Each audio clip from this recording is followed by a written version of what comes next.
is to know, from masterpieces to deep fried tacos. And if the movie sucks, you might hear them say, there's no telling where the guys will take you. Get ready for a spoiler.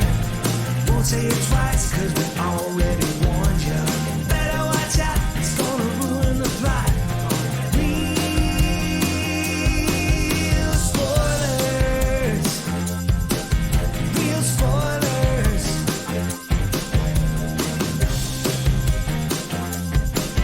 Real spoilers.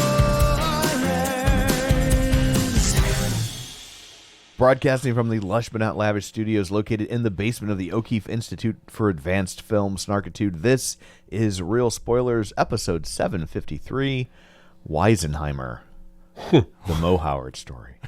Joe is out this week, so we will go around the table officially this way. Would you like me to start? Am I Yes. enough of a regular that I can just start right We'll off? just let you start. This is Paul. This is Kevin. And this is Tom. So Paul is kind enough to sit in because Joe is out this week. From what I understand, he somehow got the idea that Oppenheimer was a musical. Oh, And so Oppenheimer the musical. he refused to go It's see a it. bomb. It's a bomb. Wow, look at that bomb. Yeah, he all of a sudden got sick when he Yes. thought that we had to review the musical.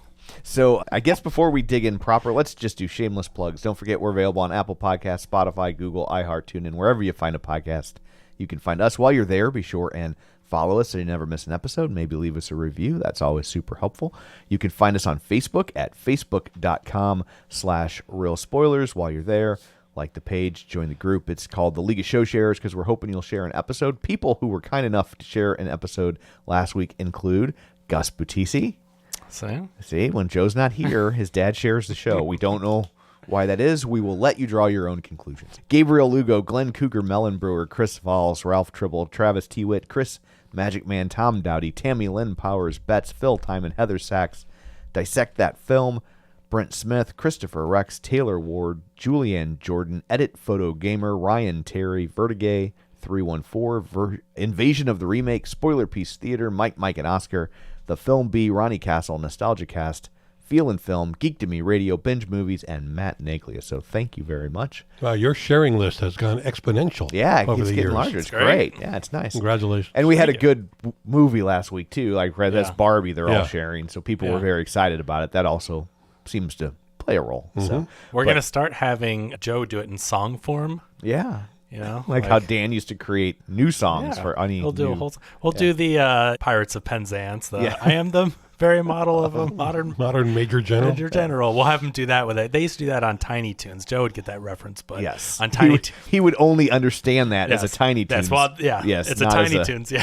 So they did that where they would do like I don't know, or like the Elements song with Tom Lehrer. Yeah. When he would do that. So we'll have him do that with all the names. He'll assemble it the night before. So Sounds great. good. Also, don't forget we have a Patreon, patreon.com/Real Spoilers, where for $5 a month you get bonus content, and we secretly like you extra, except it's not secret. And finally, don't forget you can watch these episodes on YouTube. So there's all that.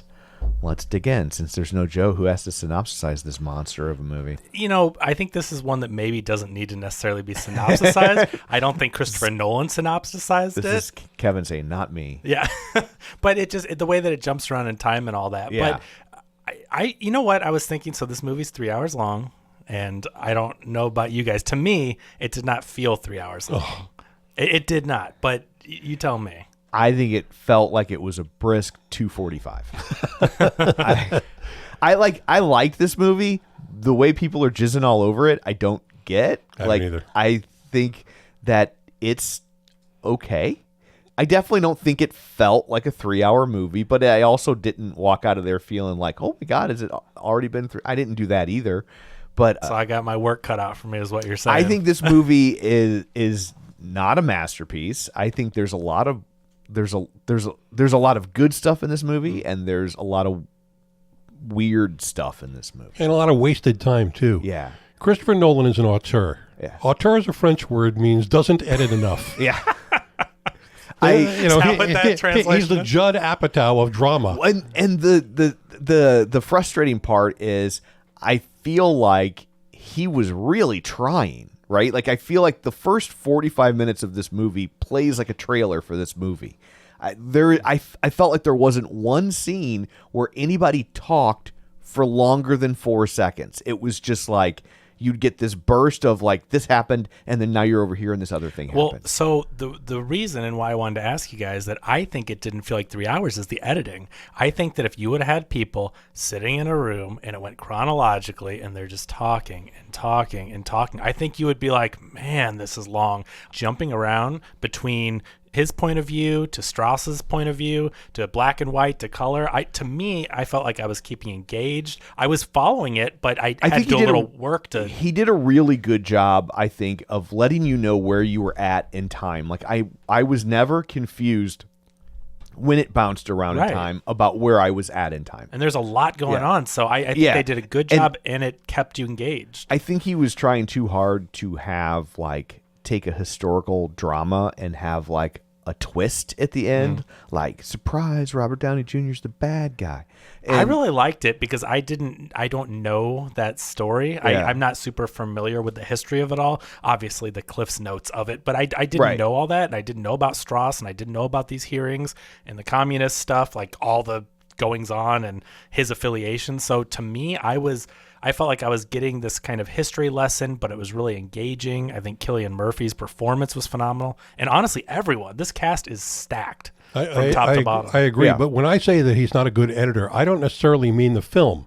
I mean, he wrote the script. Right. And he jammed too much stuff into the script. I think if he hands it off to somebody else, they'll say, this whole part at the beginning with his first love, Jean Tatlock, in which we essentially hired Florence Pugh to show her nipples in a couple of scenes. That's all she's there for. She's just in a couple of nude scenes. The sex scenes are so weird in this movie. Yes. So weird. And the whole story of his relationship with her, I don't need to know that. Get me to Los Alamos. Or start there. You can know that in a much more condensed fashion. Like, this movie's in a weird spot from its runtime standpoint in that I felt like it either needed to be shorter or longer.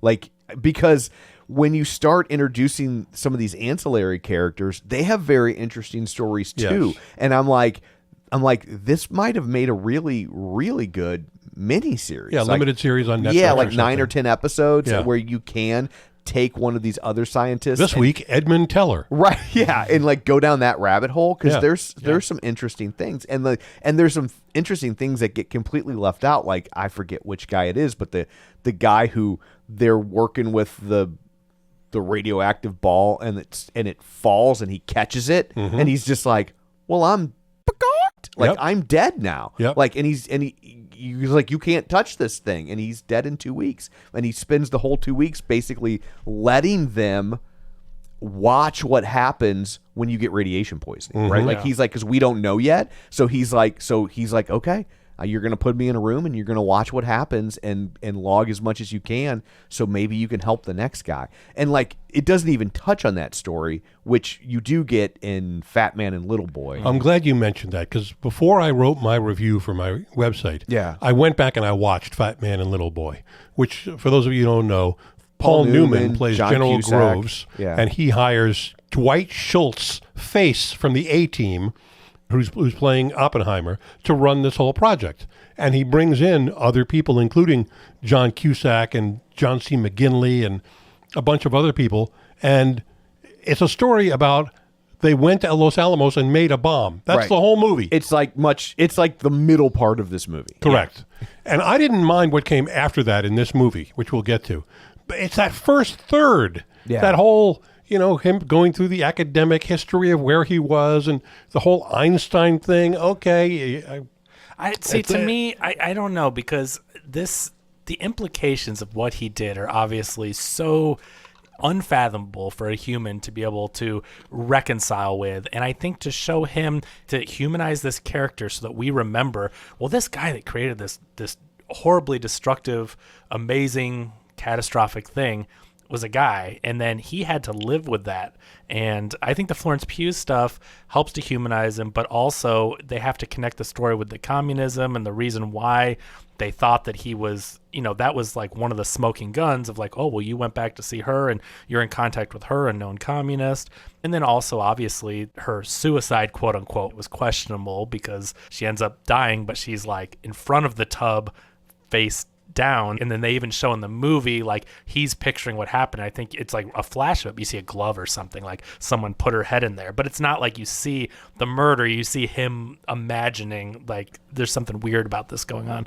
But his great guilt over that, because then he blames himself, but then he has to reconcile with the death of hundreds of thousands of people. And so I don't know, to me there was a lot of connective tissue there, and I thought it was interesting. And I didn't know how the guy grew up. Like I didn't know what his trajectory was, from just like when he's being questioned. The movie bounces between these hearings from after everything goes down, and the government is trying to revoke his security clearance. They're basically trying to get him away from anything with the government. Railroad, the word you're looking for is Yeah, railroad. yeah. And so they're trying to connect him with the Communist Party, and the woman played by Florence Pugh was a member, and we see how he met her at a communist gathering. Yeah. And she was trying to kind of convince him. Commie mixer. Yeah, mixer. Yeah.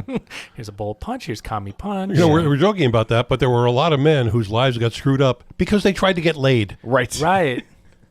Oh, well, what, I have to sign this and we'll go to bed? I'm signing anything. I'm 22 years old. What are you kidding me? Having your life screwed up because you tried to get laid is a tale as old as time. Yes, That that's true. is not communist specific. No.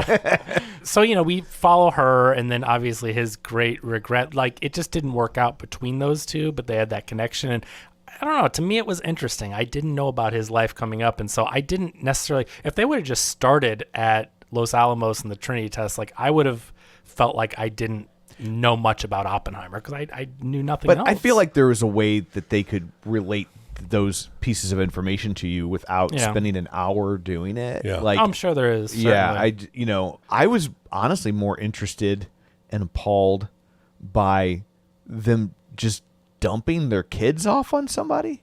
That they're just like, you know what, raising these kids isn't really for me. You take them. And like the movie's kind of judgment free on that. And I'm like, no, that's Looney Tunes. But I mean, yeah, it is. But they do kind of show both perspectives, because Oppenheimer says, like, we're terrible people. Like, he says it flat out. I think the movie's telling you. And then who is the guy that he drops him off to? Is it his brother-in-law? No, I think it's a friend. It's a friend? Okay. Yeah. So And by the way, how's that conversation? I need you to look after my kids for a while. Why? What are you doing? I'm going out to the desert for a special project for 2 years. Yeah. I thought you meant tonight. Right. yeah. But, it just shows, and he's like, you're not like everyone else. You're obviously doing, I don't know exactly what you're doing, but I know it's important, like government work. So I don't necessarily think the movie is like, yeah, cool, that happens. But like, they do explain, this is extremely unusual circumstance. You don't want them to spend another hour on that part either, right? So it's like, I would have rather seen more about that. Yeah. To be honest, like, especially because I've seen lots of movies where the loose affiliations with communism comes back to haunt somebody, right? That's was not uncommon, right? And so it's like, and maybe it's just an age thing. I've seen a lot of those movies to where I'm like you can give me the bullet points, I got it. Like you know what I mean? Like I get, as soon as I see him at a party with a bunch of communists, I'm like, this is Chekhov's communist. Well, I know what's happening. They just did that with Lucy and Desi or whatever that. Yeah. Remember, I mean, they just, Yep. Yeah. and there's the big showdown with all that. Right. All those things in the 1950s. Yeah. Right. The country was just The Front with Crazy. Woody Allen. Yep. Like that's So just real quick to go over the cast, though. J. Robert Oppenheimer, Cillian Murphy. Again, I think he was phenomenal. I think he's great. There's going to be Oscar buzz over his performance. I love his resting physicist face. Yeah, sure. I mean, but really, he does look like a man that is dealing with some stuff. Like when you just see his face, and Nolan does a lot of close-ups, and some of them resemble some real footage of Oppenheimer. But when you see him just dealing with the inner turmoil about what he's done, I believed it. I thought he was always very believable. And when he was frustrated about something or upset, like it didn't seem too big. He never goes big. His performance is very intimate and Stoic. Yeah, and it never, I don't know, it was very believable. And he's a great actor, but I think this may be one of his greatest performances. I if not agree. his best. One other thing about his performance. Yeah. Nolan shot this whole thing in IMAX. Mm-hmm. And if you see it, you should see it in IMAX. Oh, I disagree. Say Tom's got an I argument. don't think there's any reason to see this movie in IMAX. 40% of it takes place in a conference room.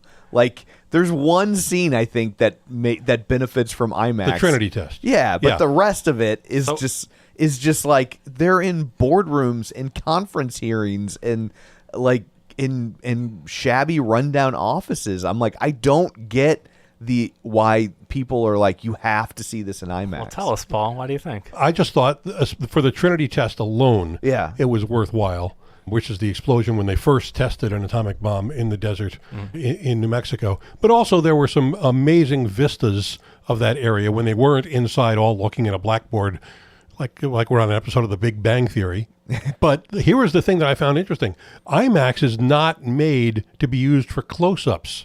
It's for big, grand things. Yeah. Yet Nolan comes right in on Cillian Murphy all the time, and somehow that works. Could you imagine the size of that camera right up in your face? Those things are huge. And it makes a lot of noise, too. Yeah. I saw it at the Alamo Draft House Theater, and I didn't go to Los Alamos. This is why they say remember the Alamo. Yeah. Because you can't. Yeah. So I saw it on The Big Show, which is their version. It's like the super screen, or Gotcha. the mega screen, ultra, whatever. So it wasn't IMAX aspect ratio, but it's a big screen, right? And aside from the Trinity test, there's a lot of visuals of like reactions happening, and it's kind of like what's going on in Oppenheimer's head. He's struggling with all these chain reactions and this looming threat that if they set off an atomic bomb, that it may never stop because there's oxygen in the air. And so since oxygen is flammable, they had this question of, if we set this off and this explosion happens, will it be a chain reaction that destroys the world? And so throughout his life, as he's dealing with, can this be done? How can we do it? Should this be done? All that. There's these reactions going off. And right from the beginning, they start. And it's like it made the movie more exciting. This is a movie about physics and chemistry. And so he puts these explosions and these visuals. But I thought they were really effective in setting the tone of how anxiety-ridden this character would be and all these things going through his head. So anyway, but the visuals on the huge screen, they're like screensavers. They're like these reactions, but at a micro zoomed in level, and the sound is really loud, and it's like vibrating your seat. So those things I think help too. And you have to remember also, IMAX is more than just the big screen. That when you're going to see an IMAX movie, there's a certain calibration of picture and sound and clarity. So I think maybe even more so than just the one scene, the whole movie, at least you'll be experiencing calibrated in a certain way. Because sometimes you go to theaters, like the AMC that closed by us recently. Yeah. I would go there, and sometimes the picture would be so bad and so faded. The sound would be like I was in a library watching a movie. Like it would be so low, and it would ruin the experience. I saw a musical that way one time, and I'm like, well, this is... I always wonder, it's digital. Yeah. This is not like the old days where Right. somebody had to calibrate the picture and calibrate the sound. Or the film gets run down because of so many Because it went from one theater to another and Right. traveled. Well, but the thing is with digital, this is just like at your house. Do you ever experience when you're watching a TV show and you turn the volume to the level you want and a commercial comes on, they're like, Yes. and you're like blows you away? Or you go and you put on a movie after you've been watching a TV show and you can't hear any of the talking, but the music and the sound effects are like, and blow you away. And that wasn't Hans Zimmer. He didn't do this movie, but I know that sounded a lot like a Hans Zimmer. Ludwig Göransson, the score is another thing where I know you're not like a huge score guy, but to me, this punched up the anxiety and the excitement of things that were going on, and I thought that his score was phenomenal. Did you notice throughout the film? No. I thought the sound mix was rough. Like I had trouble. I thought it was getting the score was drowning out the dialogue a lot of times. Yeah, but and you saw it in IMAX? No. Oh, you didn't? So, No. See, that's the problem, and I can't say for sure, but this is the problem, and why I've turned into this Alamo supporter is that, it's a little further from me. It's a little more expensive unless you get their season pass, which is a phenomenal value. It's the price of one ticket, and you can see a movie every day for the month, so it's like no-brainer. But they just calibrate everything right. Not only is it a new theater in our area where the new 4K or 8K projectors, whatever they have, are so super crisp and the colors are amazing. The sound is loud, but it's all mixed properly. So when I was watching, I was thinking of you, and you had made some comments, and I'm like, yeah, there's some really loud sounds and then, some quiet talking, but I could actually understand the whole thing. And I thought, if you go to a theater that isn't properly calibrated, that ruins your whole experience. But it may not even be the film's fault if the theater's not calibrated properly. Yeah, I mean, I don't know how I'm supposed to judge that. Like, all I know is the experience I had. That's the thing is, so it going to the Alamo now. And I went to Chesterfield Galaxy, which is not like a rundown, forgotten theater. Not run down, but they don't, they don't have projectionists. And I know there's a thing about Alamo may also be going that way too, where it's a shame. But for now, they have projectionists. They have people that are calibrating. Yeah. Whereas at those theaters, and most of them, it's the manager going and scheduling the hard drive to start at a time or whatever. Yeah. And so they don't check those things. So I'm just saying that it is a little, like, for me, I live by Tom, and it is a little out of the way. It's, further away and more expensive. But I'll tell you, ever since I've been going, the experience is phenomenal. So if you have an Alamo by you, like, check it out.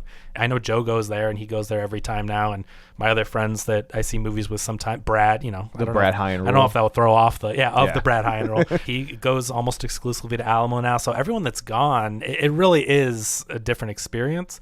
So sound and picture are so important. And I know that, like, for a movie that has a lot of talking, it's not like you watch this at home and you're going to totally miss. Like, this movie will work at home, but the experience, I tend to agree with Paul, where it's like, if you see this on a huge screen, there just is something that you will not get. It just takes it to that next level where you're never going to get that at home, no matter how good your theater is, with these visuals, and especially the Trinity test, which is just phenomenal to see that happening, and all practical too. We haven't mentioned yet, but they actually exploded an atomic bomb. Yeah. Don't think it was atomic, but somehow they created this explosion in a way, using movie magic, where they did a huge explosion. And Nolan said he did nothing. He says no CG. Now I'm guessing there's some touch-up type things, but nothing is fully computer generated. They did not do a full scene. It's TNT plus fuel exploding. Yeah. And then he slowed that film down to make it even more dramatic. So he really does everything in camera, which is something he's known for. When we saw behind the scenes of, like, The Dark Knight, which there's a lot of crazy stunts and things, and he had a plane. Like, when they were doing the Dark Knight Rises scene that has a plane, they took a plane, like a fuselage, up and held it by a helicopter, but they did that in the air. Like, Nolan is such a practical guy, and it's phenomenal that we talked about Tom Cruise and Chris McQuarrie. They're still doing this stuff too, but they're few and far between, the guys that are still doing the practical stuff. But this movie, for those things, there's not a ton of action, but when you do see the explosions and the tests and everything, I mean, it looked phenomenal, and it's all practical. So Cillian Murphy's great, but just to go through the list real quick, Emily Blunt plays Kitty, which is his wife. Who was given nothing to do except one speech at the end. Yeah. Nothing up until that point. It's okay, honey, you have a good day at work. And a very awkward reaction scene in a conference room. Yeah. Throughout the film, I mean, it did show the struggles of, like, these people probably should not have had kids, right? Like, these, especially if they're going to just hand them off to their friends. And like, clearly he was wrapped up in his work, which he obviously had some very important work to do. She didn't seem to be into it, right? I mean, she was having a tough time with the kids and was drinking. They show, I mean, clearly she was walking around with a bottle for most of the movie, showing that she was dealing with some issues and was coping with them with alcohol. I mean, like, that one time he comes home, I think of when he says, I guess, was it after the Trinity test? It's when one of the things worked, and she's like, oh my God, yeah, let's go celebrate. And the baby's crying in the background, and she's like totally ignoring it, like it's not even phasing her. This baby's just going on and on. He's like, shouldn't we check on him? And she says, I've been checking on him all effing day, like, he just won't stop. And she walks away with a bottle, which is a little heavy-handed, but like showing, I mean, she's just not in a good place. Again, this is a part of the story I did not need. She does little things like that throughout the film, just to show, like, what state of mind both those characters are in, their marriage, and she's very good at it, but she isn't central to the bomb test. I mean, obviously she's behind the scenes, but most people are there for the story of the bomb and the testing and getting the team together and all that stuff. So, but really good in the speech in the end. You ever watch the old original Law and Orders, especially the seasons with Jerry Orbach? You mean the best ones? Yeah. Yes, I have. You know nothing about the personal lives of those cops. Yeah. Or the prosecutors. They never go into that sort of stuff. You just see them doing the job that's in the title of the show. What I liked is every once in a while you'd get like this little glimpse, like this. They'd throw you this little stray line of dialogue. Yeah. Right. Where my daughter's drinking again. Right. And then right back to. And yeah, it was, but yeah, you're right. By and large, it was not a show about the cops, right? Yeah, you guys never watch Law and Order and Family? Law and Order Babysitter. Yeah. I just, there are certain stories that are compelling on their own. Yeah. And you don't need to pad them with all of this sort of stuff. I'm not saying that this wasn't an important part of the real Robert Oppenheimer's life, but it doesn't have to be in the real Robert Oppenheimer movie. Yeah. I struggle with that because I get what you're saying, because there are movies that we watch where I'm just like, move on to the thing. But I don't know, when there's someone as talented as Nolan, and I think he's a phenomenal writer, phenomenal director, clearly, like you said, there's no one giving him notes, but when there's someone that good, it's like when Sorkin's writing and he's writing about, and yeah, but Sorkin's written some real dogs too. Yeah, I mean, nobody bats 1,000. But and I'm not saying this is. I don't think this movie's a dog. But just because you've done one great thing, or even 2, 3, 5 great things, doesn't mean everything you do is going to be great. Certainly, but I mean, there are films though that Sorkin has written that go long, and I was just going to say, like, sometimes they're not necessary, like 100% necessary to the plot. You cut it, and you can still get pretty much the same idea. You can get the gist of it. But because he's such a good writer, I don't know, I find myself more drawn into his writing and enjoying it, even though it makes it go long, even though you don't have to have it. But I think Nolan's the same way, where I found these characters so interesting, and for me it worked. It humanized it in a way to where, I don't know, we see a lot of films where I ask, why should I care about these characters? Like, in this film, getting to know them and the history, to me at least, helped with humanizing them. I think he was really just trying to not have a movie with a bunch of dudes in it. Yes. Oh, and because and this is the problem you have when you do historical dramas. It's like today it's diversity driven and representation and that's fine. Like, I'm not complaining about that, but when you go back in time and tell a story, like a true historical story, like that wasn't the way the world was constructed. And so if you're going to tell that story accurately, it's going to be, the cast is going to be 35 middle-aged white guys. And there's just no way around that. And I think this was his attempt to get around that. I also, the women in his life that weren't going to be in these rooms and in the Who army. are given nothing to do. Yeah. That's the problem. Right. I mean, you get Emily Blunt, you get Florence Pugh, and then you don't give them anything to do. It's hard to say, though, because at that point in time, women weren't doing the things. So they were doing what they were doing in real life, I think, but it was in the background of Oppenheimer's personal going on. Yes. But they weren't making the they couldn't really give them. That's the problem, right? Like, I'm not saying it's fair, but also when you go back and tell the story, like, how people today want and expect different things, and how do you give that to them when those people weren't allowed to participate at the same level? Well, I'll tell you what comes to mind. What I really, really liked was, so first of all, to speak to the authenticity of the times and everything. And Nolan is someone that is going to pay attention to those details. I went and watched a documentary. There's a lot of them, but there's a new one on Peacock from 2023.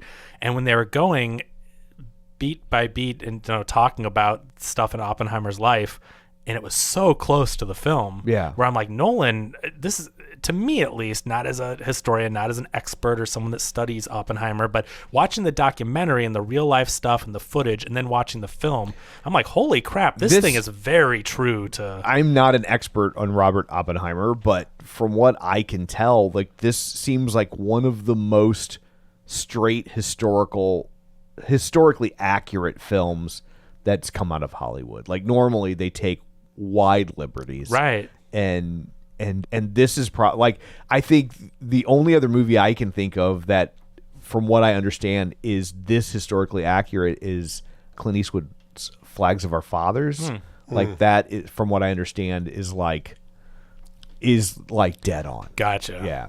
So, Although I will say, Fat Man and Little Boy, which you mentioned, Yeah. has all the same elements at the Los Alamos part of this story. Right. yeah, so they did seem like they were following the historical beats very well. So I appreciate that, and especially as someone that doesn't know a lot about it, like you hate to watch a movie about something you don't know about, and I mean like I don't want to say fictional, but not a biopic, but it's about a historical event, and then you're like, oh, now I know this is how it happened, and then you talk to someone, you find out that and you're it's like, not oh true. yeah, none of that stuff happened. Right. Like I hate that. So not knowing a lot about Oppenheimer and before the bomb and after the bomb, I'm glad to know that if you watch this film, well, sure, I'm sure things are dressed up a little bit, but the events that happened all seem like, even the poison apple thing, that seems like a movie thing. I thought he tried to poison his teacher. He got mad at him. He treated him like crap or whatever. And even though he admired him, which he said later, I'm like, wow, that's a weird way to show it. But but he tried to. But the people that you admire, if they treat you like that, you take that as like that's much more hurtful. Yeah. Right. So they must die. Right. But like that story is a story that went around, and even Oppenheimer's estate or whatever was like, yeah, we kind of wish they didn't, include that, but they're like, you're not going to tell Nolan what to do. But apparently that's a story about something that he did. And he, like, when I was watching it, I was like, no way, that's a total weird movie thing to like, oh my God. And it was anxiety inducing and stressful. Like, how is he going to get out of this? How is he going to do it without giving away what he had done? And Niels Bohr, played by Kenneth Branagh, because legally Nolan has to have Kenneth Branagh in a movie. That's just the law. But he does a great job in this. And he plays Niels Bohr, and he's there giving what would you call that, a symposium, like a lecture on whatever, physics probably, or chemistry. And afterwards he's meeting with the teacher that Oppenheimer had put arsenic, was it arsenic? We don't know. Cyanide. Yeah. Something cyanide. I don't know if that's arsenic. Potassium cyanide into an apple. He injected it in after he treated him badly or whatnot. And he comes back, and Niels Bohr is like, juggling the apple, polishing it up. And he definitely doesn't want to poison Niels Bohr. He didn't do anything to him. And so he ends up saying wormhole and throws it away in the trash real quick. But that was another one where the score punctuates all these little moments. I think they did a really good job of making me feel anxious. I was anxious this whole time with what was going on, because we know how it's going to go, but as they're flashing back and they're working on this atomic project, they don't know, right? Like, they don't know if it's going to work. They don't know if they're going to blow up the world, kill themselves, and they don't know exactly what it's going to be used for. What we're led to believe is that Oppenheimer thinks they're using this to deter war, to threaten war, and then they end up. And I'm sorry, that's dumb. Yeah.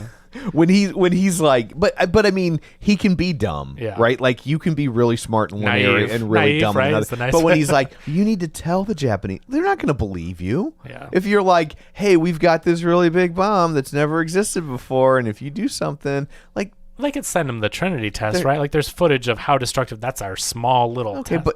but if the country that in other parts of the world is best known for its movie making capabilities sends you a film, like, you know what I mean? True. I just think that if you're the Japanese, you're gonna bend over backwards to be like, they are totally bluffing here. I think. So you invite them over for a weekend at the lake, Yeah. right, and then all of a sudden the water disappears. right, yeah.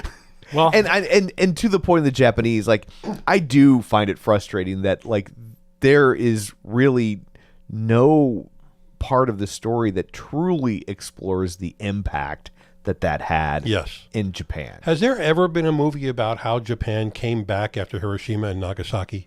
How they rebuilt the country and, went on to be a leader in several different industries just a couple of decades later? I've never seen there might anything be like some that. like an American made, like a Yeah. There might be some documentaries. There's a really good sure one, there's I think, called documentaries. like White Heart Black Sun, something like that, but it's more focused on what happened in Hiroshima, and they're interviewing like actual survivors, talking about living through the blast and the ramifications it had on it. I watched it on HBO years ago, so I don't know if it's living somewhere secretly on Max, but who knows? yeah, but You have to go to Zaslav's house. You have to leave a tip under the door. Yeah. Secret knock. but that's a fascinating and just gut-wrenching documentary. But in terms of their comeback, I don't know, and it's probably hard to construct a narrative around how this entire country kind of pulls it back together after something like that.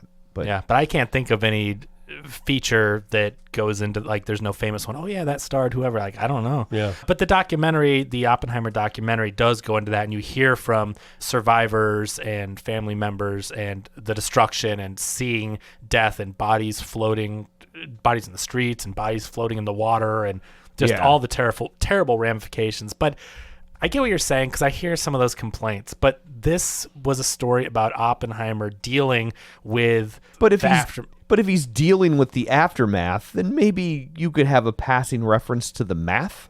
Well, but he does say that he killed hundreds of thousands of people. Like, yeah, but it's very abstract. It's not tactile like a lot of the other things in this movie. It's very much removed and presented as an abstract concept. Sure. It's presented as numbers. And it's not presented as and human his beings. and his reaction, which Yeah. I mean, yes, obviously, But it still kind of ends up I feel like the end result is all these hundreds of thousands and eventually millions of people died because of this, and like look how sad it made this white guy. Right? Like that's kind of the takeaway of the film. And I honestly don't think that's what Nolan's trying to do, but by not even when he shows the effects of the nuclear blast, right? It's in Oppenheimer's head, and you see it happening to a white person. Like that's not cool. the argument's valid. Yeah. I can see what you mean. I guess I don't know. I mean, And I think if there's anything we learned from Barbie the week before, it's okay to like something, and even if there's something else that's problematic about it, you can still enjoy that thing. No one's saying because this one thing happened you can't love Barbie anymore, or the doll specifically. And so it's like this can still be a good movie, but that maybe it dropped the ball on that part. Yeah, I don't know how you tastefully show that without then. I just think damned if you do, damned if you don't. If they showed the aftermath, what are you going to put makeup on a bunch of Japanese people and make it horrendous? I mean, it happened. I'm not saying like you don't want to hide it, but they do tell you it happened. But I just don't know. Showing it, I just think that you're going to open up a whole nother can of worms. And then I think Japan's going to be offended and people are going to be offended. I just don't know. I don't know. I feel like there's a way to do it, especially with someone as talented as Nolan. Like if there's anyone who can do it, but it just feels like the silence on that issue is deafening. Okay, fair enough. What was really powerful was Cillian Murphy's performance, and like we've touched on before, but just dealing with the weight of his actions. I can't imagine being one person. Like if you did something like again, being torn up about his girlfriend who died and was ultimately because of him connecting the dots, and that's one person. And then you see that he's responsible for the death of hundreds of thousands and eventually millions. And the weight of that, and how do you live with yourself? How do you sleep? And we see him being haunted by his actions, and he's seeing death and destruction, and he's anxious and stressed out about things. And I thought that was really interesting because I know that we all get stressed out by things and even little tiny things, and I just don't know how you even go on. The last time I killed a couple 100,000 people, I couldn't sleep for like a week. just a week. I figured they had it coming. Strong constitution. Those hundreds of thousands of people I killed, I was like, well. Yeah. Wow. He was in a position where he didn't really have a choice, right? Like it is one of those times when, to me, it's like normally these questions are very abstract, but he really was in a position where the fate of the world hung in the balance. Like, meanwhile, we didn't mention it, but if you know the history, Hitler was working on an atomic bomb. Yeah, and that's a real thing. And turns out not so much. Yeah. They were not even close. Yeah. But they were. But if he said no and no one else could crack it, I'm not saying he should say no. Right, it's just, again, they make it seem like Hitler's going to have a bomb Tuesday. We have the weekend. Let's get this done. Right. But also, you can't sit around and wait for someone to crack it over. They're like, we now know he wasn't as close. I understand. But if you're making those decisions, and the same thing happens with all the generals and all the decision makers in Washington, all the way up the ladder, how do you make these choices when the fate of the world hangs? And it's like, you can't rest. And you can't. Also, at the end of the day, it's his job to keep Americans alive. Yeah. Right? Like, I know that's callous, but it's a war.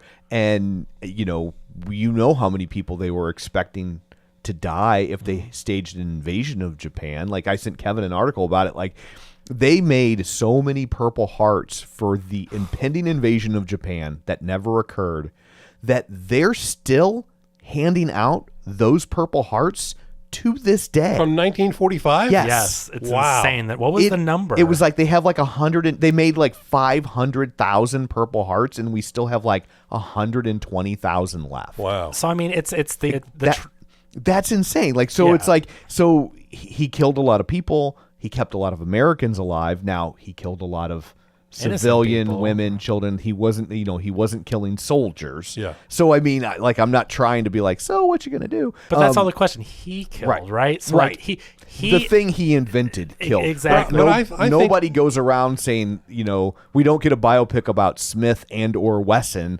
How many people I've killed, right? Like right. it's But I get it that he has that moral quandary, thank you, during and after. At the beginning, though, I don't think he was thinking about that sort of stuff. No. I think he was thinking about... It was a fun problem to solve. This is a scientific problem that I have the knowledge, and I have friends who have the knowledge, and we can all get together, and we can solve this thing. Yeah. And then halfway or three-quarters of the way through it, they started thinking, wait a second, if you actually use this... Right. Yeah. Well, I mean, because Matt Damon. It's like in Real Genius.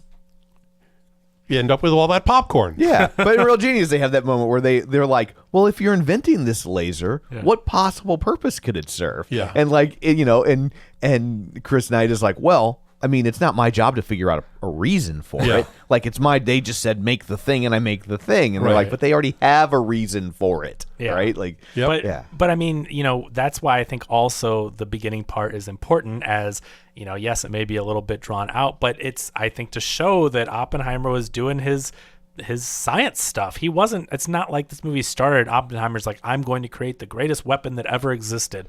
It's like he's doing experiments and he's trying to figure things out. And then the war happens and they hear that Hitler's doing this stuff and they're like, whoa. well, and they had all these theories that nobody had the money to actually test. And so, I mean, you hear them, what did they say? They spent like $1 billion on this? And $2 billion. Was it two? Okay. Two. So At one point, he says, I spent $1 billion on this and I have nothing. That's Matt Damon. Right. That's my Matt Damon. Pretty good. In the end, I saw one review said that they hired Matt Damon to play Matt Damon, but grumpy. yeah, I mean, it's not a far stretch from what Right. you imagine Matt Damon. He's good, but it's like he's not exactly putting on a. But also, that's $2,019,042, Yeah. right? Like that's not nothing. Yep. Yeah, but so Robert Downey Jr. is the other one that's going to be getting Oscar buzz as Louis Strauss, and I do think it's interesting how they show like their relationship when they met, and you see that they're both two Jewish men, and Oppenheimer is embracing that he's Jewish, and Strauss is like, it's Strauss, not Strauss. He's trying to cover it up, and it shows like. I think right there is just like that little line is like the duality of these two guys, like how, Strauss is going to be doing some underhanded stuff. He's trying to hide who he really is, and coming to find out he's doing a lot of stuff, pulling strings behind the scenes that, will end up causing the demise of Oppenheimer, at least of his work and his clearance and all that. Robert Downey Jr. gets to act again like he used to do. He's not just Robert Downey Jr. Right. Like if you haven't seen Chaplin from, I think that was 1992. Yeah. Attenborough directed that, and that's a phenomenal film, and he's just great. I think one of his best performances, but he gets to do a great performance here.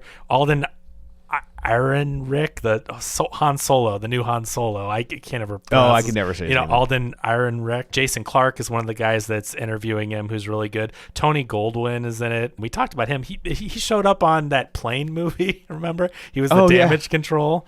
Am I crazy? Did David Strathairn pop up in like a scene of this movie and like say practically nothing? I could have swore I saw him in one of those conference scenes. Yeah, I don't And remember. and I wondered if it was a cute nod because he's played Oppenheimer. I think twice. I didn't notice. I didn't notice him. But James Darcy, Kenneth Branagh, just going through some of the names that I recognize here. But then you have people like Rami Malek that show up for a second. Alex Wolff plays Luis Alvarez, who's like one of his students that starts working with him. Josh Hartnett is another professor at the university. Who else is in this? Gary Oldman is Harry Truman. Well, yeah, Gary Oldman pops up at the end as Harry S. Truman. But like you said, Florence Pugh. He's on a quest to play every historical figure who was ever involved in World War II. Yeah, no kidding. Florence Pugh played Jean Tatlock, was the name of his the person he was had an affair with that ended up dying under these kind of mysterious circumstances that seem to be, they're alluding to, were government influenced. Matthew Modine is in it. Matt Damon playing Leslie Groves, who plays him in the movie you watched? Paul Groves. Newman. That's And Paul. by the way, Newman, it's a great performance. okay. Does he have a bad performance? Jack Quaid is in this movie as Richard Feynman. Benny Safdie's in this. He plays Edward Teller, the grumpy guy in the back who was always like very matter of fact about working on this stuff. But like the list just goes on and on and on. Like this is one of the most stacked casts where every scene someone would pop up that I didn't know was in this movie, and I'd be like, Which I "They're think in a this movie like this, it's important to stack the cast with recognizable faces. so you can differentiate There's all so these many characters they're right. throwing at you, and that it's a way to be like, even if you can't remember their name, you're like, Matt Damon. Okay, got it. Yeah, exactly. Well, Casey Affleck plays Boris Pash, who was like the guy that ended up kind of bringing down Oppenheimer, who was really against him. But, you know, again, we find out that there's stuff going on with Strauss in the background. David Dalmatian, I can't ever remember his name, but he was in The Dark Knight as the police officer that like was the Joker brainwashed into doing whatever. But anyway, he was in that. Nolan kind of gave him his start, and he plays, let's see, what's his character name in this one? There are a lot of characters, so it's hard to keep track of all of them. He's the guy that basically Strauss was feeding him the FBI file on Oppenheimer so that he could put in a report about why he's a communist. And Strauss is doing all this basically because he hurt his feelings. Yeah. He embarrassed him about something that he wanted to do. They keep flashing back to this moment where Oppenheimer's kind of joking around in one of these hearings, and Strauss wants to do something, and he cracks wise, and people are laughing. And so basically he had this ulterior motive to take out Oppenheimer this whole time, and then eventually throughout the film we see he's running for, what is the position He's nominated in the cabinet? for Secretary of Commerce. Yeah, under Eisenhower. Yeah. Okay, so he's trying to run for that, and the whole thing is like him and Rick, or his like one of his staffers. He thinks he's got it in the bag, but they have to go through these hearings, which they say are formalities. They say no one since 1920 whatever has been denied a post on one of these appointments. So they said this is a formality, but some of the hearings have him sweating, and they start hearing from scientists, and all the scientists know that he railroaded Oppenheimer. So they're giving some testimony, which isn't looking too good. This whole time he's like, I thought you said I had it in the bag. And so those moments I thought were interesting because they do introduce a little bit of that, I'd call it courtroom drama, but it's not really. But those hearings, I think, because they even keep saying, like, he's like, well, what about this? What about that? And they're like, this isn't a trial. Which we don't have to do any of those things. It's not a trial. Which was a nice parallel to the Oppenheimer hearing. Yeah. Or hearings, or whatever they want to call it, to revoke his security clearance, because you keep seeing these mirror images. So as much as Strauss screwed over Oppenheimer, and his friends kind of end up doing the same thing to him, because they're like, this isn't a trial. And that's the exact same line they wrote in for that scene when Oppenheimer and his lawyer or his counsel or whatever were trying to say things, and they're like, that doesn't apply here. This isn't a courtroom. This is just a hearing. Like, they're acting like, oh, we're just getting this on the record and whatever, but they're trying to put all this stuff on Front Street. They're like, these notes will be publicly accessible or whatever, or they're on the record, and it's a lot of evidence or a lot of testimony from people that are about that he may be a communist, and it's basically going to smear his good name so that the scientific community won't work with him. At this time, obviously anyone who's suspected of being a communist, it would end them. And so by doing that, and that's the part, I don't think I got a chance to say it, but I think that is the part that Emily Blunt as his wife Kitty really excels in. Yeah, she has one good speech. No, but throughout the film though, and from what I understand, with the way that Oppenheimer kind of became a shell of himself, because he was dealing with all this, the horrible, horrific aftermath of what he had created, was that Oppenheimer wasn't fighting these people that were trying to take him down. He wasn't fighting all these people that Strauss, lined up to get him out of there. And so she has lines throughout the movie where it's like, why don't you fight? Why don't you fight for us? They are trying to destroy you, and you're just sitting there. And I thought that made for some compelling scenes between the two of them, because I think that is how Oppenheimer was. He was like, it was kind of like that, I deserve this, like I killed so many people, I created this whole thing, and yeah, I'm just gonna take this. And she's like, no, you didn't. You were doing your job, and now they're gonna take away everything from us and all the great things. Like, you're a hero. Like, a lot of people say he's a war hero. He's, he saved the world, essentially. He saved the country, and now he's being treated like crap. There's been this shift in public perception, right? Like, at first he's a hero, where you see this in the scene where, like, he's given that speech after the bomb works, and they're very excited. And then there's this period where he kind of sees what it did, and then the country kind of shifts because they think he's a communist, and then people turn on McCarthy, and it shifts back. And that's where Strauss gets hung up, right? Is that he did something that at one moment in time was very popular, and then 5-10 years later, not so much. Yeah, those Oppenheimer hearings were 9 years after the bomb. And America didn't have quite the short attention span it does now. Yeah. But over 9 years, they got into other stuff. Yeah. And the Oppenheimer hearings weren't these big public things, right? Like, it was in this little tiny conference room, and all it revolved around was, he was never going to go to jail. He wasn't going to, he was in no trouble per se. It was just his security clearance. It was just his security clearance. Which would essentially end his work. Right. So it's like, on the one hand, they could say, well, this is no big deal. It's just a security clearance, so it doesn't have to be a trial. We don't have to have the same burden of proof. And, you're not really in trouble. You're just not going to have this thing anymore. Oh, but by the way, this thing is the entirety of your career and what it's based on, and you can never work in this field again at this level.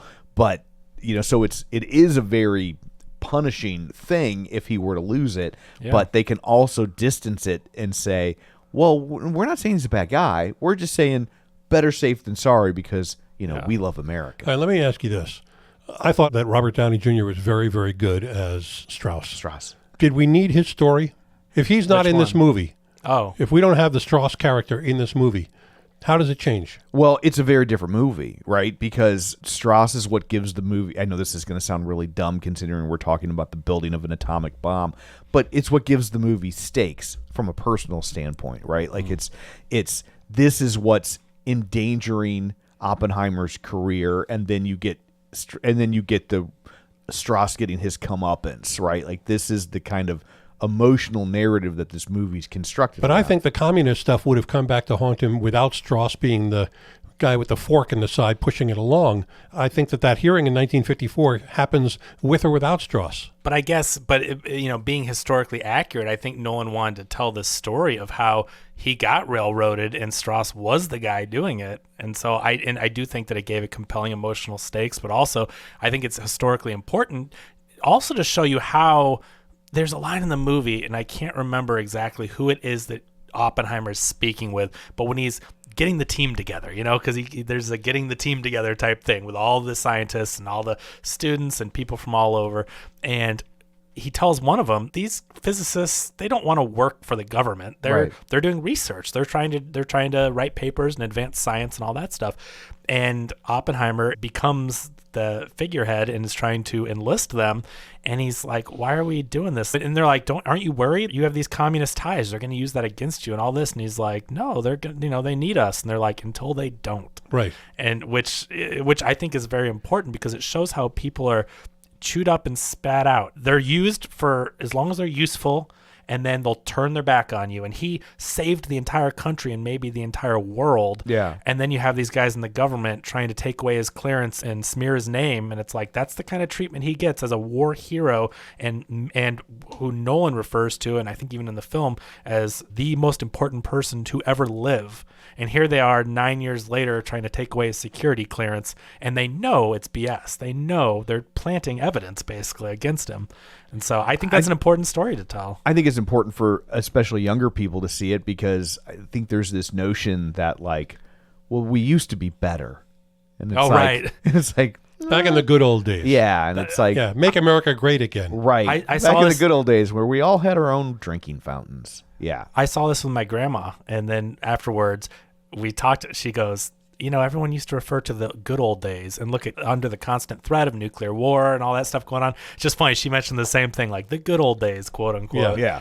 David Dastmalchian is William Borden, is the character he plays. And he's the guy that Strauss fed him the FBI file. And the whole time, like, how would he get this file? Why would he have this FBI file? And Strauss was handing people the evidence to implicate him. Now, one of the other scenes I really like that follows throughout the film and is kind of like you said, like the reveal that Nolan tries to build throughout it, is there's a meeting with Einstein and Oppenheimer, and Strauss is in the background.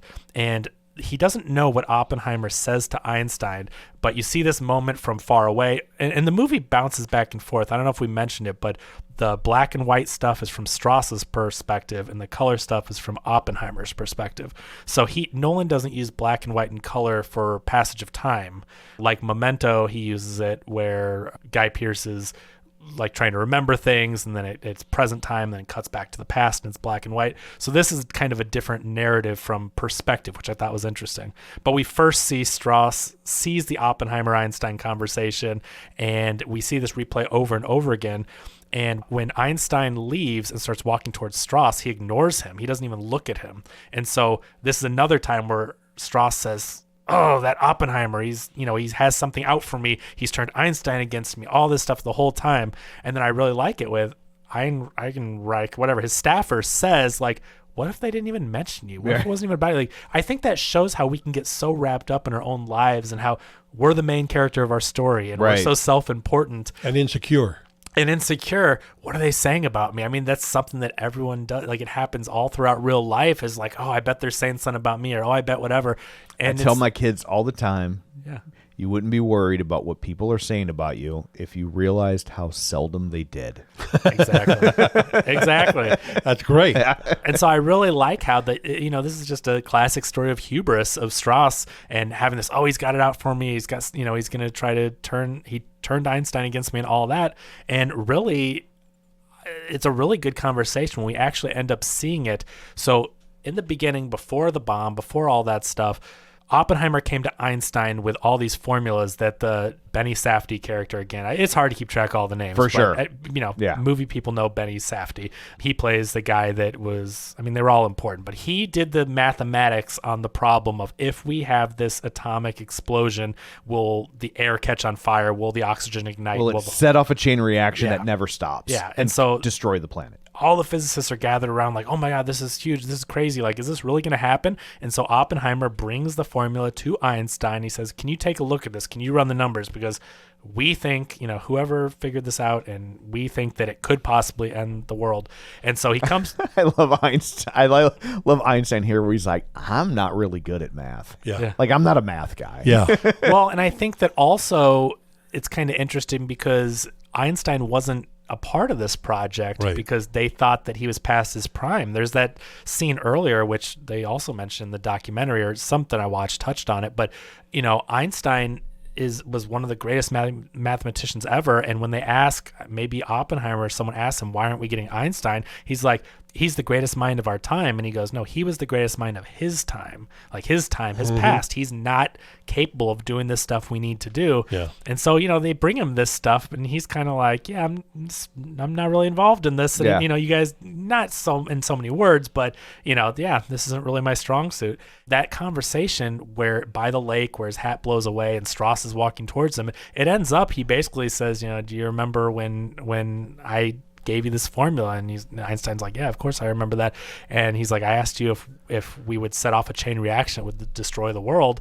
And I think it ends up being like the last line of the movie. And he's like, I believe we did. Yeah. So not in a, obviously it's in a metaphorical sense, but right, like, yeah, we really did, because we created a nuclear bomb, and it may not have destroyed the world in a chain reaction of particles exploding and the world ending, but now we have nuclear war. So I thought that was a really cool scene, the way that it played out in different angles, and how it drives Strauss to kind of drives him crazy against Oppenheimer, and then to end up he wasn't even thinking about him, and Einstein was just like distraught with the implications of what was going on and how the world essentially was ending, not in a literal sense, but how now we're how it easily could. Yeah, constant threat of nuclear war. And now people, go forward, obviously the Trinity test was amazing. I don't know if you guys have anything else to touch on that, but that scene was that scene was great, fantastic.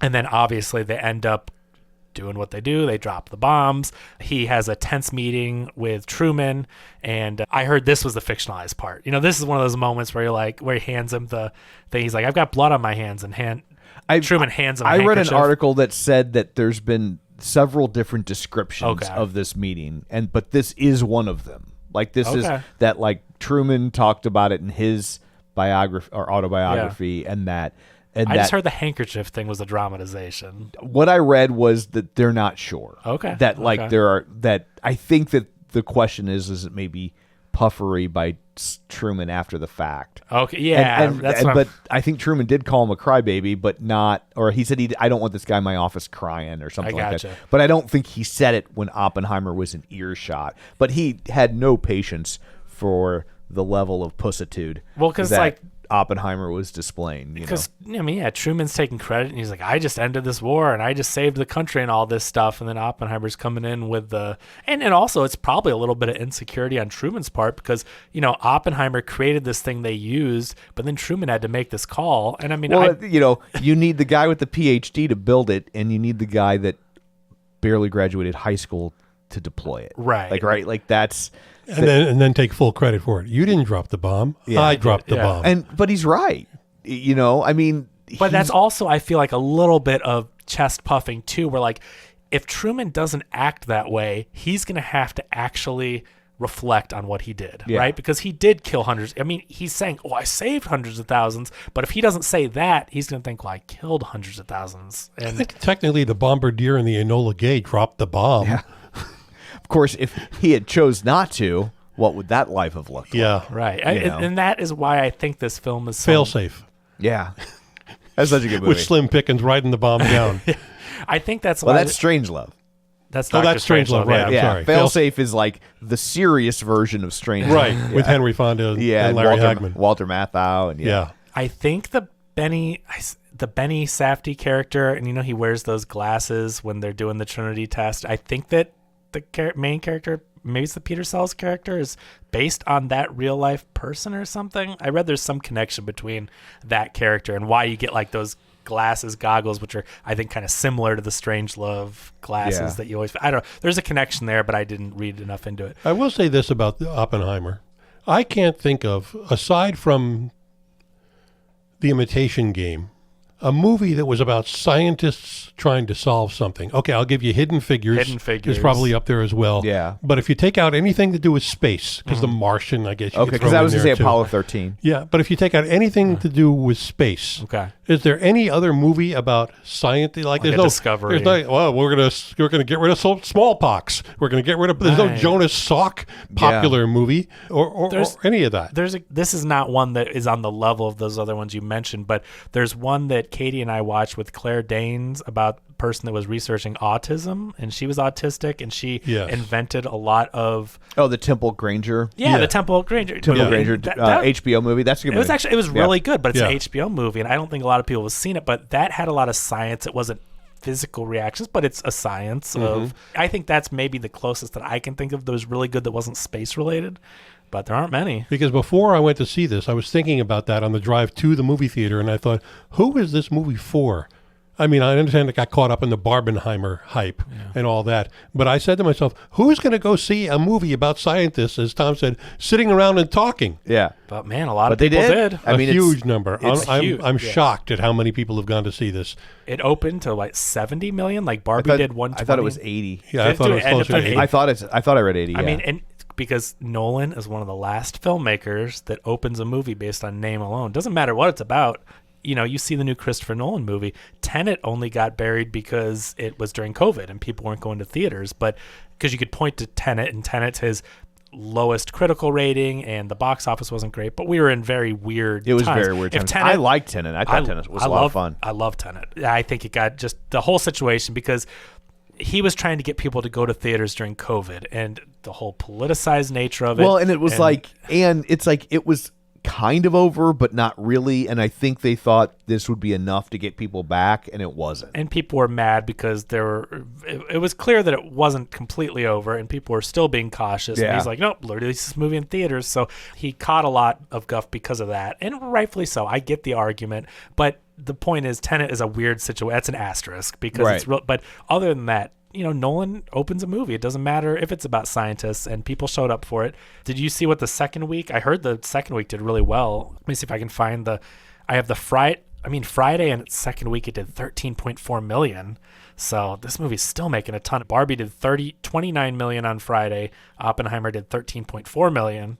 So that's no slouch. No, for absolutely. a second week, especially for a very serious, somber film. 3-hour science. That's a tough sell. That's what I wondered about. Yeah, exactly. Yeah. But anyway, so they drop the bombs. That Truman situation happens, and really it's about Oppenheimer dealing with all this stuff. Meanwhile, cutting back and forth with the hearings, both hearings, the Strauss and the Oppenheimer hearings, and then come to find out that Strauss does not get placed. So he's the first one in whatever it was, 30, 40, whatever. Which is very unusual. Normally, like... if the president picks you... I mean, both parties, even today, Yeah. as ugly as it is, both parties are typically like... they play the president deserves the cabinet of his choice, right? Like, it's like, if that's who he wants to be Secretary of State, then that's probably who it should be. Like, they don't get...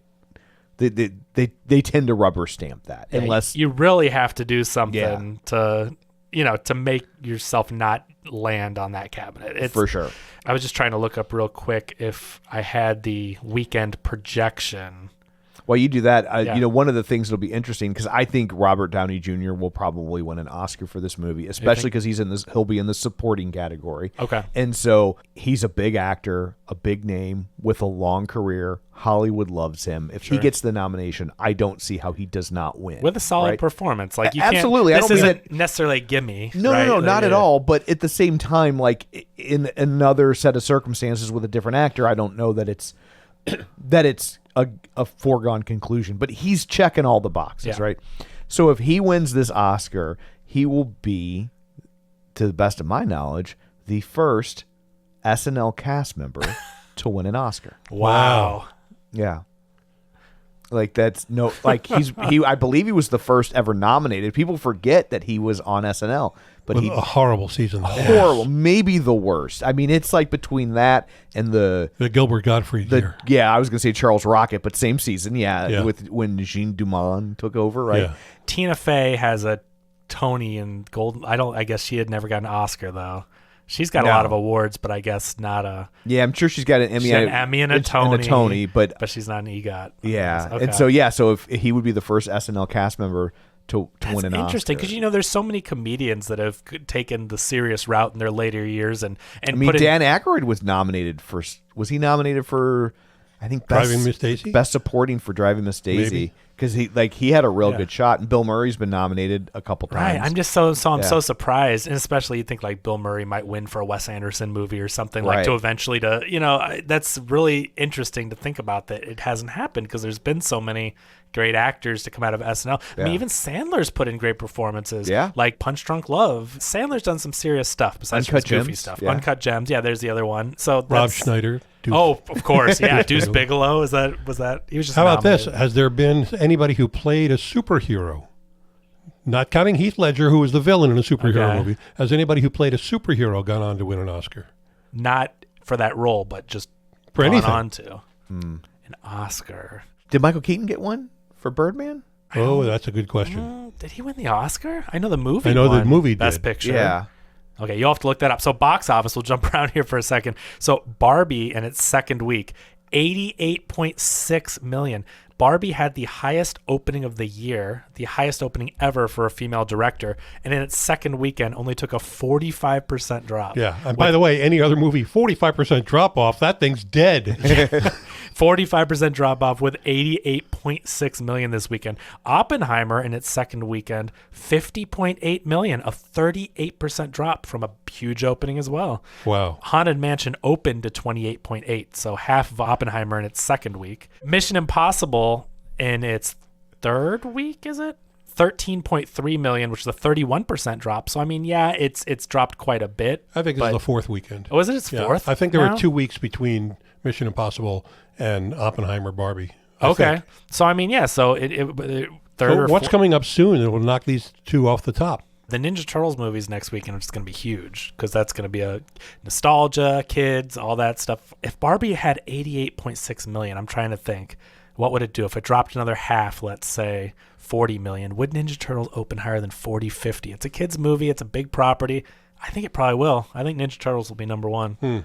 Michael Keaton did not win. He was nominated for an Oscar and won the Golden Globe, but he did not win for Birdman. I didn't think he did, but yeah, so that's really interesting trivia. I've never seen. Can you watch Robert Downey Jr. on SNL? Are those clips All the seasons are out there, Yeah, I think so. Oh, all seasons are out? Yeah. Okay. All on Peacock? I guess. I thought there were some they buried in those foul years that they didn't stream or whatever, didn't release on home video. But I just want to see it because I've heard horrible things. But Yeah, I've it's never, bad. It's bad. Was Randy Quaid in the cast that year? Yes, he was.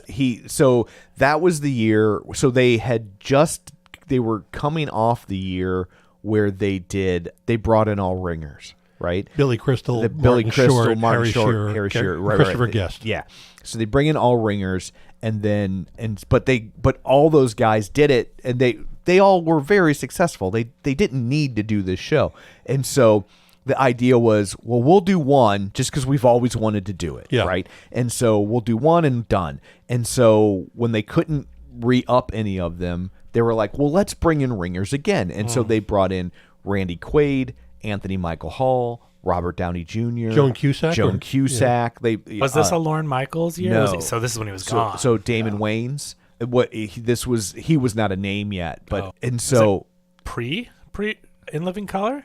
yes, so he famously breaks character in a sketch and gets fired. Maybe Lorne Michaels was there for the Randy Quaid. Yeah, I think after the Billy Crystal, et cetera, I think that was the last of those 5 years that Michaels was away, and then he came back and brought. Yeah, those because I people in. remember Lorne Michaels is mad because Damon Wayne breaks character and he fires him in mid-show. Jeez. And supposedly Damon Wayans did it because he wanted to go to Living Color because he wasn't getting screen time there anyway. Right. Okay. And so he's like, well, I'd rather go do this show where it's going to be, it's going to be more black driven and I'll get more screen time. Made the right move for his career. And because the Homeboy Shopping Network actually started as a sketch on SNL. It was him and Anthony Michael Hall. And he was able to take it with him. It always amazed me that they let him do that. I Yeah. wasn't sure how he got away with that. Especially if it ended on bad For terms sure, like that, you'd think. but you can see a version of that sketch with him and Anthony Michael Hall. In fact, I think they did it a couple times. Okay. But yeah, that season is awful. But yeah, they bring back in Lorne Michaels, and I think now that I think Lorne Michaels was like, they were coming off such a great season. He was like, well, I'll emulate that because if I bring in nobodies, they're gonna expect names. yeah, and then when that season the bad. Then he brings in he goes back to rebuilding a cast with up and comers from scratch, and that's the Dana Carvey, Phil Hartman, Jan Hooks, Nora Dunn, John Lovitz, and I think John Lovitz he's one of the few people that carried over because John Lovitz had been in that Randy Quaid because I think you saw the devil character pop up a couple times that season. Okay, but yeah, almost everybody else got blown out. Interesting. Yeah. So I think that the movie ends with some great dramatic scenes with the courtrooms. I kind of like that Strauss. I kind of like they gave you a bad guy. I think that's something that for moviegoers to relate to. It really happened. So we talked about. I think it's important for the story. It gives you someone to root against. They have that good scene at the end where his staffer Ehrenreich is kind of like, screw you, go on out. Like the press are all there and he comes in and he's like, did I get it? And he's like, I didn't get it. And you get to see his defeat. So you get that kind of comeuppance for him. Yeah, I really enjoyed this movie. It was long, but I never looked at my watch. It didn't feel long to me at least. That was interesting. And I felt like I learned something too. I know I made fun of the runtime a little bit. I have to say, in fairness, I did a true Barbenheimer, so I had seen Barbie immediately prior. So that's a long day. For 5 hours of movies. Wow. But overall, I liked this movie, but I don't think it's this flawless masterpiece that some people are proclaiming it. Yeah, I don't think it's great either. I think it's okay. I think I gave it a 6.5 out of 10 on my website. It's not horrible, and if people go to see it, they're not going to walk out of there going, that was a waste of time. Yeah. But I don't think they're coming out, Christopher Nolan is God. I think it's just, this happened so long ago. I mean, when you look at the numbers, it doesn't seem that long ago, and people are still alive from the era, but it also was a long time ago. Like for someone even my age or my son's age, I mean, it's so far removed that people can't really understand the whole, being under nuclear threat and all this stuff that was happening. And, now we know we have wars and weapons and all this stuff is so futuristic now. But like back then, I mean, this stuff was getting invented. And I don't know, I think it's an important film to understand how the world changed based on what Oppenheimer did and the decisions that we made. And I know it seems like an important movie. So I'm glad it's made, and you have someone like Nolan that because his name's attached to it, people will see it. You're not going to, this isn't a little art house movie. It's not one of those where it's just going to run the art house circuit because Nolan's attached. It's a big movie. We should mention too, $100 million budget, right? Like that's for movies these days, they're always talking about how movies have a $200, $300 million budget and they're losing money. Look what happens. You give Nolan $100 million. He's a guy that comes in on time and under budget consistently. $100 million budget, opens to 80, 50 million second week. I'm sure we'll have a strong third week. It's like, keep those budgets, in the mid. I think you're going to see mid-level. more and more of that. I think if that they want to have movies in theaters, I think they're seeing that it's getting harder and harder to put out. I was going to say a mediocre movie and make a ton of money, but it's even hard to put out a good movie and make a ton of money. And I think that you're going to see budgets really tighten up on movies. I saw an article just the other day. They're saying that a Dungeons and Dragons sequel is not out of the question, but they were like, we got to figure out how to make it cheaper. They're like, if you want to do another one of these, you got to bring those costs down. So I didn't even realize that one had that big of a budget, but they wanted to I don't go think less. it did. I think it had like $100 million, which is in today's world for a movie like for that. For a big fantasy, is not that. But they said that they think if they can get it down to 80, because it ended up breaking even. Yeah, and so they were like, if you can get this budget down. And make a good sequel. I can tell you that 1989's Fat Man and Little Boy was a bomb. I don't mean a bomb. Yeah, it did not do well at all. Yeah. No, it didn't.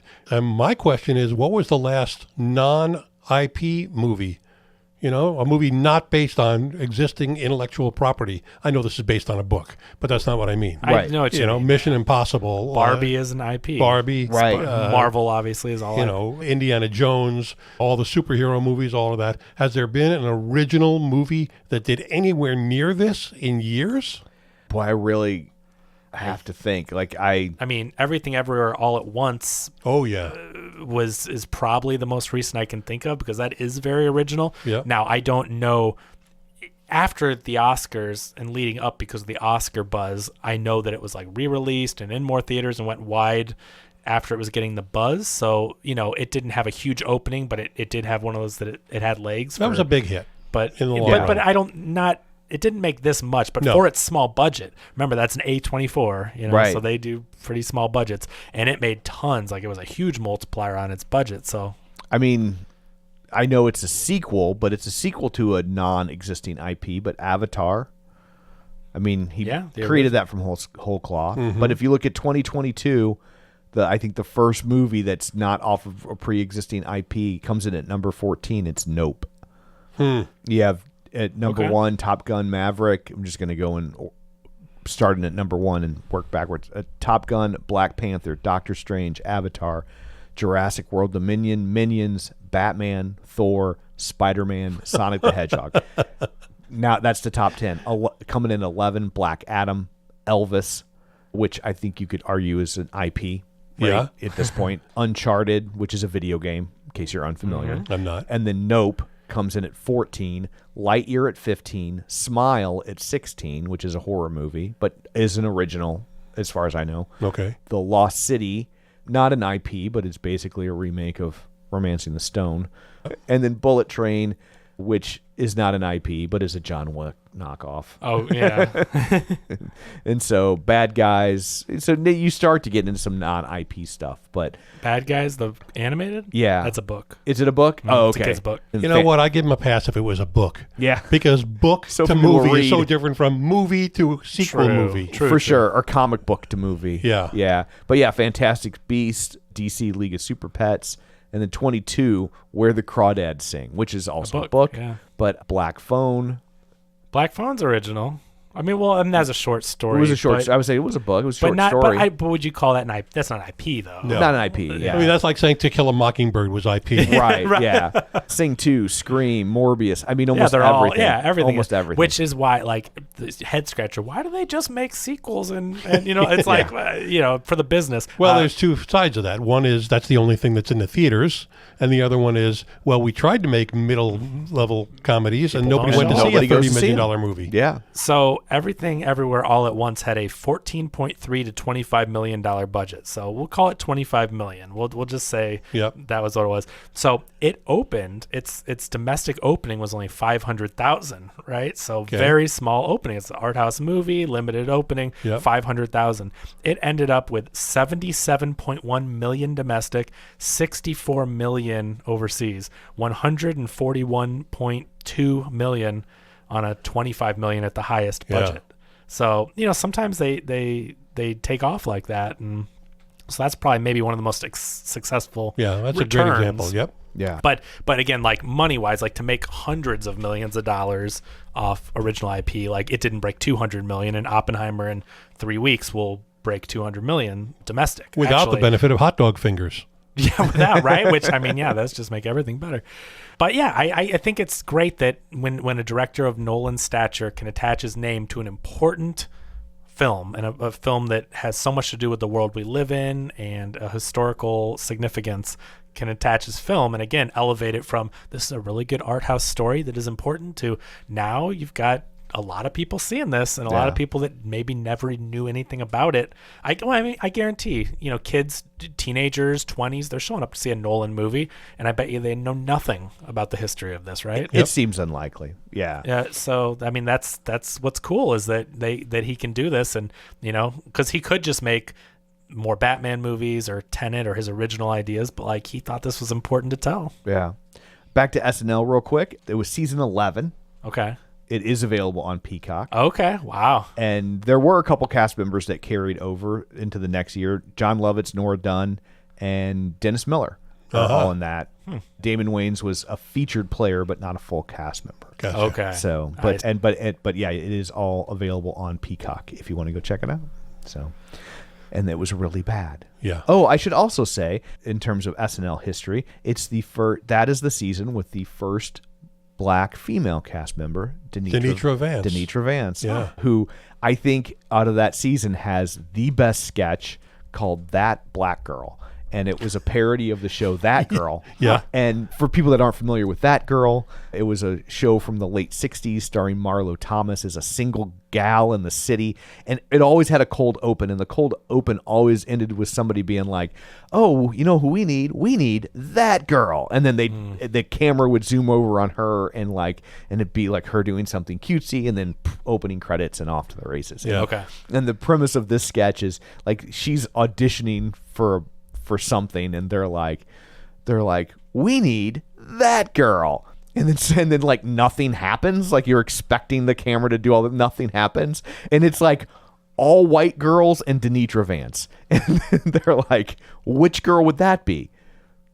The one on the end, that girl, and then nothing happens, and then it's like, I'm sorry, I don't know what you mean. The one all the way to the end, the cute one, the bubbly one, okay, that black girl, and then like the camera does all this stuff. It's really, and like she wrote the sketch, like it's not like it's the highlight of that season. Was Terry Kenny in that cast also?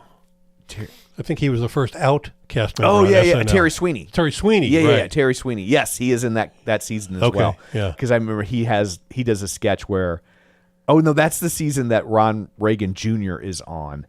And they do a parody of Risky Business, like Ronald Reagan's gone and he's in the White House dancing. In the shirt and the underwear.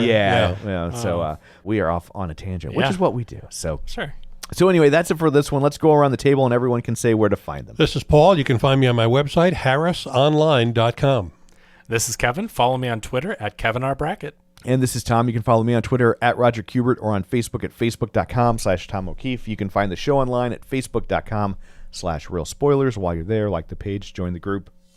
And of course, don't forget our YouTube channel where you can watch all of these shows now in color. So That's it for this one. Thanks for tuning in. And until next time, Norman St. Sauvage clones his favorite seamstress. Get ready for a spoiler. Won't say it twice, cause we already warned you.